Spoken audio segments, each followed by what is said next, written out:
10 millions de dollars ont disparu dans une mission secrète que personne n'était censé connaître. Ancien plongeur militaire, sonar de grade militaire, coordonnées laissées par un homme que le monde scientifique entier avait rejeté comme un fraudeur. Fin 2024, ils sont descendus dans la mer Rouge et ont trouvé quelque chose qui aurait dû arrêter le monde.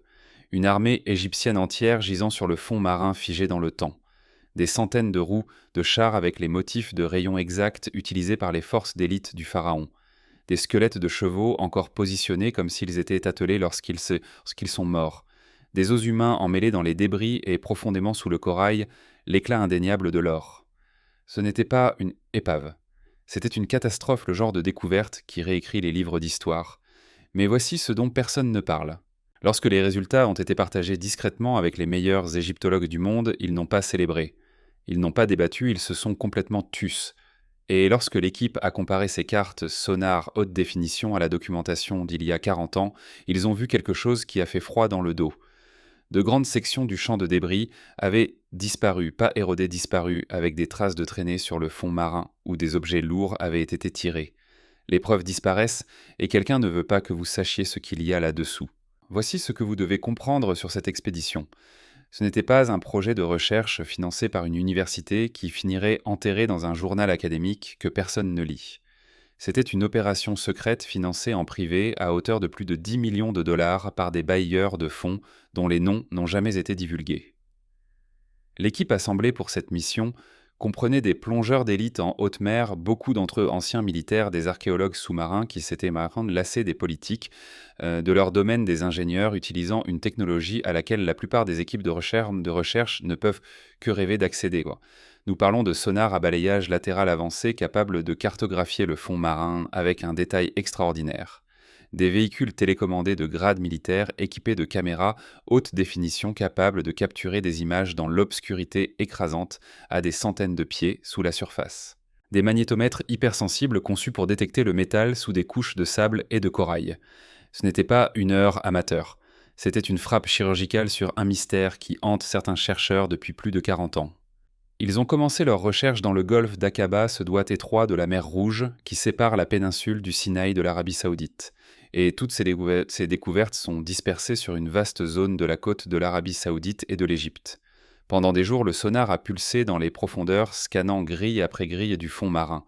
Puis l'opérateur a vu quelque chose qui l'a fait appeler tout le monde à l'écran.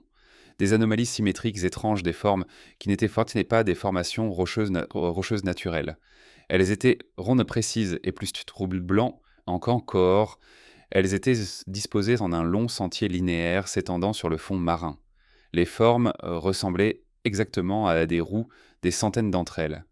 Ils ont déployé le ROV, en voyant cet œil robotique dans une eau si sombre et froide que les plongeurs humains ne pouvaient y rester que quelques minutes à la fois. Les lumières du sous-marin perçaient l'obscurité. Au début, il n'y avait rien d'autre que du sable et des pierres. Puis, émergeant des sédiments comme un fantôme, ils l'ont vu. Une forme parfaitement ronde, complètement encrustée de corail. C'était indéniablement une roue de char à rayons anciens. Alors que le ROV avançait, une autre est apparue. Puis une autre. Le champ de débris s'étendait sur près d'1,5 mille. Ce n'était pas un accident isolé. C'était une catastrophe. Les plongeurs devaient descendre eux-mêmes. Ce qu'ils ont vu en atteignant le fond a été décrit par des membres de l'équipe comme écrasant, voire terrifiant. Ils nageaient à travers une zone de guerre figée dans le temps. Je veux dire à peu près aussi longtemps. Nous nous tenons devant vous, nous ne pouvons pas communiquer de cette manière. Le fond marin était jonché des restes de ce qui semblait être une armée en fuite ou peut-être en charge. Ils ont documenté des roues à 4 rayons, à 6 rayons et à 8 rayons. Ce détail compte énormément car ces conceptions spécifiques correspondent exactement aux différents types de chars utilisés par l'armée égyptienne pendant la période du Nouvel Empire. Les roues à 4 rayons étaient montées des modèles plus anciens. Les conceptions à 6 et 8 rayons étaient les plateformes avancées et high-tech utilisées par les guerriers d'élite et la royauté. Trouver tous ces éléments entremêlés au même endroit était comme découvrir un instantané de l'ensemble du corps de chars égyptien détruit en un seul moment. Mais ce n'était pas seulement des roues. Ils ont trouvé des fragments de métal tordus qui semblaient être des essieux. Ils ont trouvé ce qui ressemblait aux restes rectangulaires de cabines de chars, maintenant juste des tas de bronze corrodés et de bois pétrifiés fusionnés au fond marin par des siècles de croissance corallienne implacable. Et puis ils ont trouvé les os. Et puis ils ont trouvé les os. Et mêlés dans les débris de chars se trouvaient des éclats d'os, des centaines d'entre eux. Certains étaient clairement des animaux. Les crânes, les côtes et les os de pattes de chevaux étaient positionnés exactement comme ils le seraient s'ils avaient encore été attelés aux chars lorsqu'ils sont morts, mais d'autres étaient indéniablement humains. Colonnes vertébrales, os, pelviens, fragments de crâne tous mélangés dans un désordre chaotique et terrible qui parlait d'une mort soudaine et violente. L'un des plongeurs balayant une lumière puissante sur un monticule de corail a attrapé quelque chose qui a fait arrêter toute l'équipe. Un faible éclat, non naturel sous la croûte. Quelque chose brillait là-dessous, un éclat doré terne et indéniable. Cela correspondait à la revendication la plus incroyable et la plus rejetée qui ait jamais été faite à propos de ce site. Pour eux, je pense que c'est un regrettable sensationnalisme, que parmi les débris de l'armée se trouvait une seule roue de char plaqué, or peut-être appartenant à un général de haut rang ou même au pharaon lui-même. Ils ne pouvaient par contre pas la toucher. Le corail l'avait verrouillé en place comme du béton naturel et toute tentative de l'enlever la détruirait. Mais ils ont documenté tout. Des milliers de photographies haute résolution, des heures de vidéos haute définition. Or ils savaient que ce qu'ils avaient trouvé changerait le monde ou serait enterré pour toujours. Mais voici le problème. La découverte n'était que le premier élément car l'emplacement, la géographie spécifique de ce site est peut-être encore plus stupéfiante que ce qui se trouve sur le fond marin. Le golfe d'Aqaba est connu pour être extraordinairement profond dans la plupart des endroits. Nous parlons d'un immense canyon sous-marin qui plonge à 5000 voire 6000 pieds. C'est plus d'un mile droit vers le bas.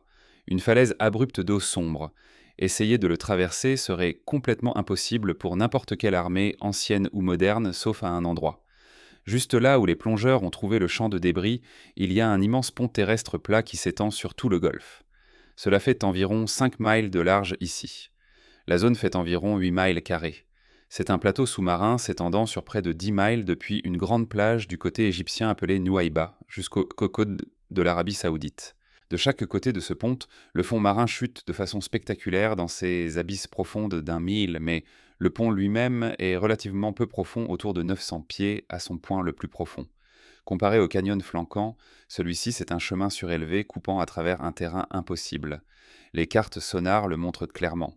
Une route sous-marine distincte et massive longue de 10 miles et large de plusieurs miles. C'est le seul endroit dans toute la longueur de 100 miles du golfe d'Aqaba où un groupe ancien aurait même pu tenter une traversée. Et voici où cela devient extraordinaire. La plage de Nuaïba, où ce pont sous-marin commence, est une vaste côte complètement encerclée de chaque côté par des montagnes abruptes et infranchissables. Le seul moyen d'entrer est par l'ouest, le seul moyen de sortir est d'avancer dans la mer. Cette géographie correspond parfaitement à un récit ancien qui décrit un groupe de personnes fuyant coincées contre l'eau avec des montagnes les cernant et une armée se rapprochant par derrière. Et cette caractéristique géographique, ce pont sous-marin, c'est quelque chose que les écrivains anciens n'auraient pas pu connaître. Vous ne pouvez pas le voir depuis la surface. Vous ne pouvez le trouver qu'avec une technologie sonar avancée qui n'existait pas avant l'ère moderne. Pourtant, l'histoire qu'ils ont racontée pointe directement vers cet emplacement singulier.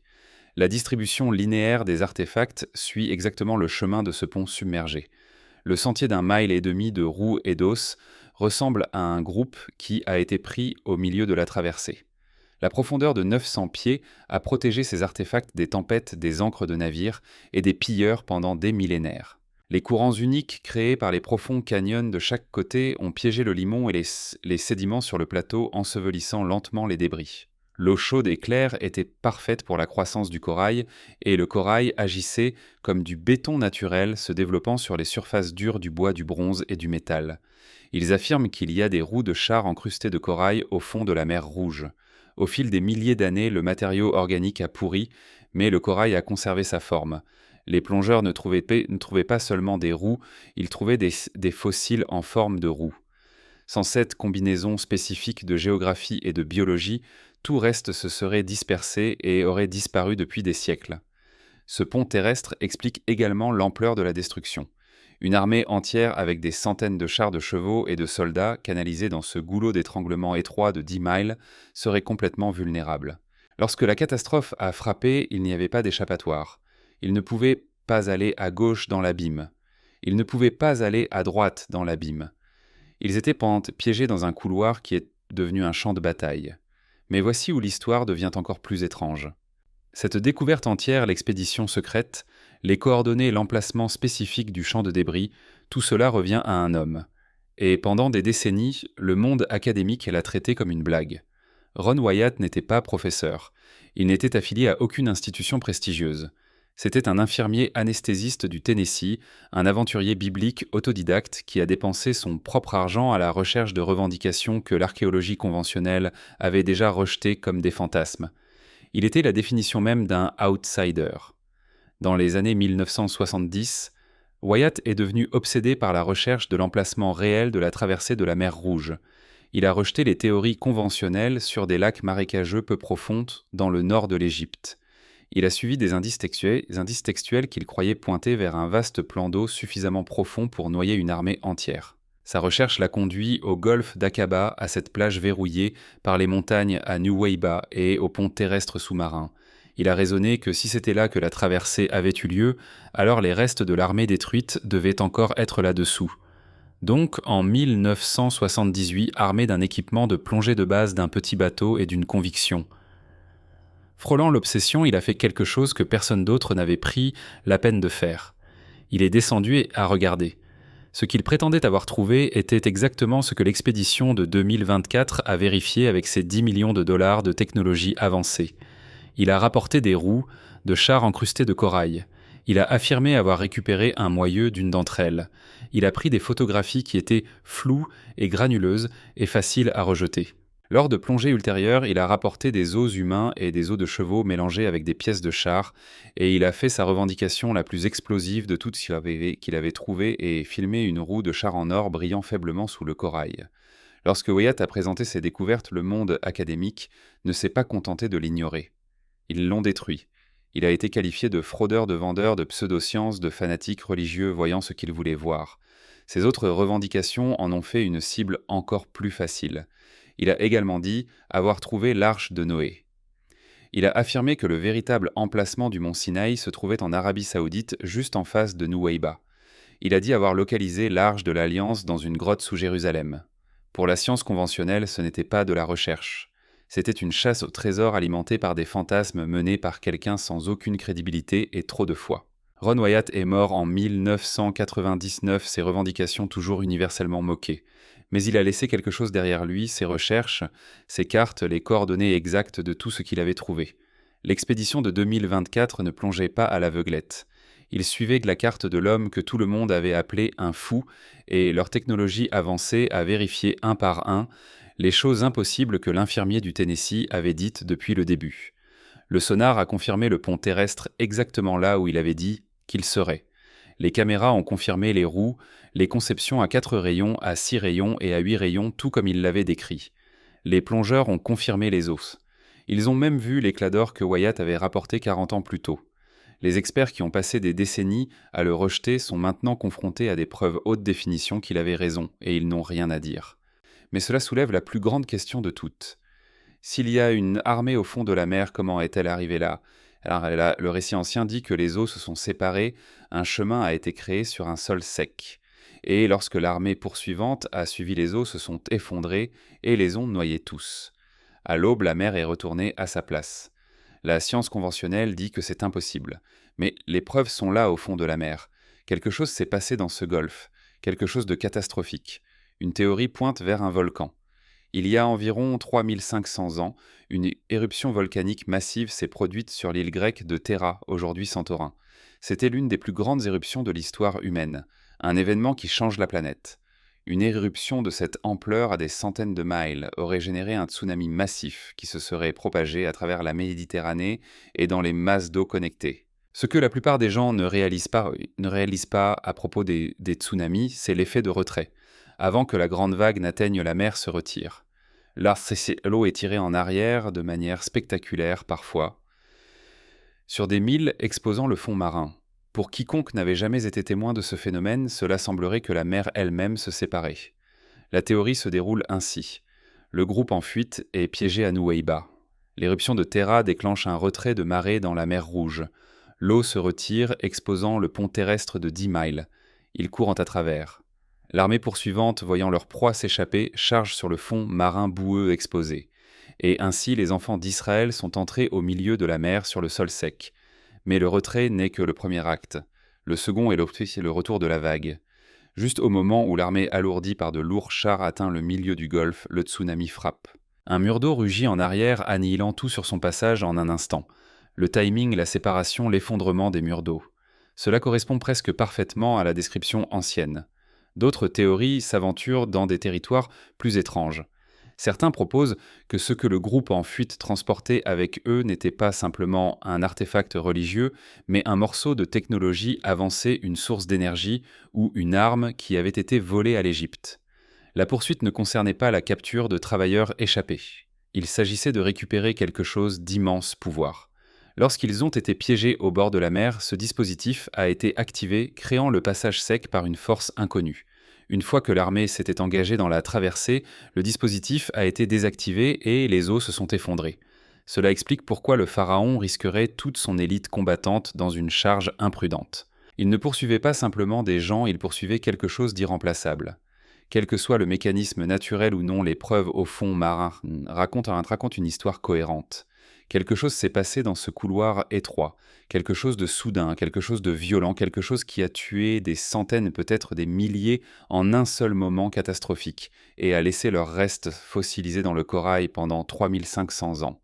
Mais si la preuve est là au fond de la mer Rouge, documentée avec des caméras haute définition et un sonar avancé, pourquoi n'en entendons-nous pas parler ? Pourquoi ce silence ? Nous arrivons maintenant à la question qui hante toute cette histoire. Pourquoi les experts se taisent-ils, les principaux égyptologues du monde, les universitaires qui ont passé leur carrière à étudier l'Égypte ancienne, n'ont presque rien dit sur ces découvertes ? La découverte a été partagée discrètement avec certaines institutions et la réponse n'a pas été l'excitation ou la curiosité. C'était un mur de silence. Voici ce que vous devez comprendre sur la position académique à ce sujet. Pendant plus d'une centaine d'années, le consensus parmi les égyptologues laïcs a été absolu. L'exode massif décrit dans les textes anciens ne s'est pas produit, du moins pas à l'échelle que l'histoire prétend. Cela est enseigné dans chaque grande université, c'est écrit dans chaque manuel, c'est le dogme établi du domaine. Les chercheurs soulignent à juste titre qu'il n'y a aucune preuve archéologique dans le désert du Sinaï d'une population massive errant pendant des décennies. Où sont les campements? Où sont les fosses communes? Où est la poterie? Ils soulignent à juste titre qu'il n'y a aucune mention dans aucun document égyptien, aucun hiéroglyphe, aucun papyrus, de leur actif militaire le plus précieux étant détruit en une seule journée catastrophique. L'ensemble du cadre de l'égyptologie moderne, ses chronologies, ses listes de rois, sa compréhension du pouvoir du Nouvel Empire, est construit sur une fondation qui n'inclut pas cet événement. Il ne peut pas inclure cet événement. Pour l'établissement académique, l'histoire est un puissant mythe culturel, mais un mythe néanmoins. Et maintenant, une équipe de plongeurs, suivant la carte d'un homme que chaque chercheur sérieux avait rejeté comme un fou, a trouvé un vaste champ de débris sous-marins qui correspond au récit ancien avec une précision troublante. Ce ne sont pas un ou deux artefacts ambigus. Ce sont des centaines de chars des roues avec des motifs de rayons spécifiques à l'armée égyptienne de la 18e dynastie. La période exacte au bon endroit sur le seul passage naturel de tout le golfe. Si ce site est authentique, alors les experts avaient tort. Pas légèrement tort, catastrophiquement tort. Un professeur qui a construit une carrière de 30 ans sur la position selon laquelle cet événement est un mythe ne peut pas soudainement changer de cap. Sa réputation serait détruite. Ses publications deviendraient de la fiction. Chaque étudiant qui l'a mentoré aurait été enseigné quelque chose de faux. La pression institutionnelle pour rester silencieux, pour rejeter, pour attaquer la source plutôt que de s'engager avec les preuves est écrasante. Mais il y a une possibilité plus sombre dont certains chercheurs ont murmuré. Que se passerait-il si le silence allait au-delà de l'autopréservation académique ? Cette découverte, si elle est prouvée sans aucun doute, fournirait des preuves physiques et tangibles pour l'un des événements fondateurs décrits dans les textes sacrés du judaïsme, du christianisme et de l'islam.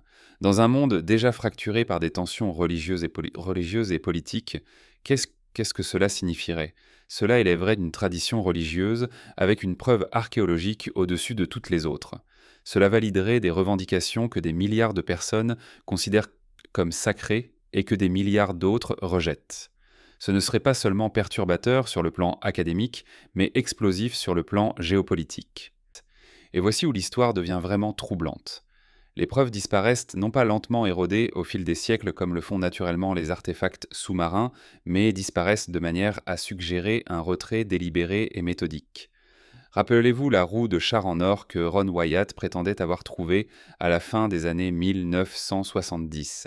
Selon son récit, il a localisé une roue à 4 rayons plaqués, hors le genre de véhicule cérémoniel qui n'aurait appartenu qu'à la plus haute royauté égyptienne, peut-être au pharaon lui-même. Il a dit qu'il l'avait remontée à la surface, qu'il l'avait documentée, photographiée, et ensuite, pensant faire la bonne chose, il a signalé son existence aux autorités égyptiennes, s'attendant pleinement à ce qu'elles soient ravies d'une découverte aussi extraordinaire.